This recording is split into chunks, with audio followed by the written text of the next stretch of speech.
হ্যাঁ, এইখানেই তো কথা। এইখানে বিষয়টা হলো, কথাটা হলো এইখানে যে যেহেতু আপনার কেউ নেই, যে গানাল আর একটা গান গাও, আমার যাওয়ার কোনো জায়গা নেই। আমরা ছোটোবেলায় ওই যে ক্যানভাস শুনতাম, তো যেদিন একটু দেরি হইতো সন্ধ্যা উতরে গেলে পরে বসে বসে থাকতাম যে আর একটু যেন দেখায় খেলা, আর একটু যেন দেখায় খেলা। কারণটা কি দেখি, একটু পরে একটু দেরিতে পড়ার টেবিলে বসি। ওই মাসিমার কে আছে, কালবিলা, ওই যে ইসে ওদিকে ওই যে সাতলা কালবিলা গেছি, কালবিলা আমি গেছি। আচ্ছা, ওই মাসিমার কে কে আছে? বিয়ে দেওয়া হয়ে গেছে। হ্যাঁ, তো আমাদের মহিলারা স্বামী মারা গেলে পর কাঁদে কেন বলতে পারেন? কাঁদে কেন?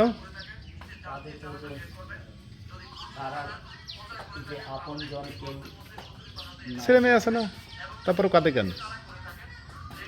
কাঁদে যে খাইবে কি, যার পয়সা নাই। যোগমায়াদের মনে করেন পয়সা আছে, অমৃতবাবু রাইখে গেছে, কিন্তু এই মাসিমার তো হলো যে পয়সা নাই, তো উনি কাঁদবে স্বামী মারা যাবার কেন, যে আমি খামু কি, বিষয়টা বুঝছেন?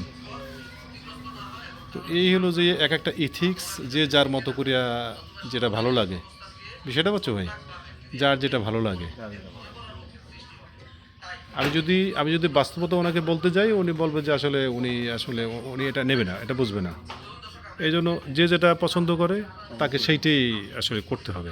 না ঠিক আছে, আপনি পুজো করতেছেন করেন, এইখানে এসে সুখ পায়, এখানে এসে আনন্দ পায়। আসলে তার যাওয়ার যে কোনো জায়গা নেই। হ্যাঁ হ্যাঁ হ্যাঁ, কোথায় যাবে? এই যে মাজারগুলো যে ভাঙলো দাদা, হ্যাঁ। আমি তো মাজার টাজারে প্রচুর ঘুরছি বুঝছেন, তো ওইখানের কালচারটা মোটামুটি বুঝছি যে মানে ওটা একটা একটা ফ্রি একটা মানে ফুড কর্নারের মতো। হ্যাঁ, যে যার খাওয়ার কোনো স্থান নাই, ভক্তবৃন্দ আসে খাবার দিয়ে যায়, সেই খাবারই রান্না করে।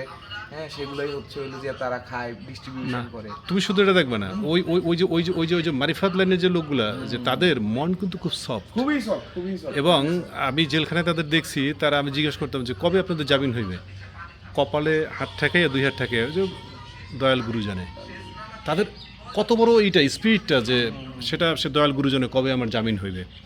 এবং আমি কাঁদতে দেখছি যে মধ্যরাতে একতারা বাজে কাঁদে তারা, যে গান গায়, যে এই যে একটা একটা বিষয় তাদের, যে ওইখানে তার সুখটা পায়।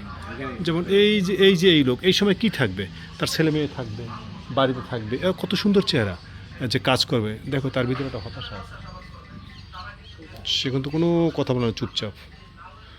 ওই একজনে রেস্ট নিতেছে, তার এখন সে এই সময় সে ঠিকভাবে তোমার ওষুধ পায় কিনা, ঠিকভাবে পায় কিনা, সেবা পায় কিনা, কিন্তু সে এখন আসছে অন্যের দ্বারস্থ হইতে, কিভাবে একটা জাস্ট একটা পার্টির উপরে। পাটির করে এই যে শুয়ে আছে এইটা।